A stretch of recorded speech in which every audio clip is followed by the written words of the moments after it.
আজকের ভিডিওটা একদম রাস্তায় এসে শুরু করলাম, কারণ বাড়ির থেকে ভিডিও শুরু করার মতন টাইম ছিল না। একদম সকাল সকাল বেরিয়ে পড়েছিলাম আজকে আমি বড় মামির সাথে, কারণ বড় মামি ছিল আজকে একটা ব্রাইডাল বুকিং। আর সকাল সকাল বেরোনোর কারণ হচ্ছে যেহেতু এটা মুসলিম ব্রাইড ছিল, দুপুরের মধ্যে সব কমপ্লিট করতে হবে।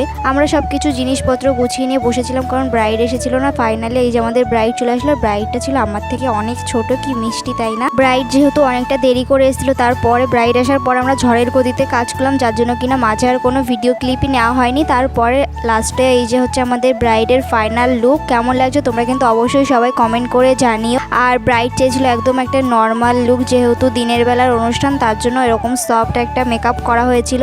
এইদিকে ব্রাইডের ভিডিও করতে করতেই শুনলাম বর চলে এসেছে, তাই তাড়াতাড়ি করে বর দেখতে গেলাম। আর বর দেখতে গিয়ে দেখি বর গাড়ির ভেতর থেকেই কোলে করে আসছে। এত সুন্দর একটা দৃশ্য দেখে ভিডিও না করে আর পারলামই না, তাই আমি একটা ছোট্ট ভিডিও করে নিলাম। তো আজকের ভিডিওটা এই অবধি, দেখা হচ্ছে নেক্সট ভিডিওতে খুব তাড়াতাড়ি। টাটা।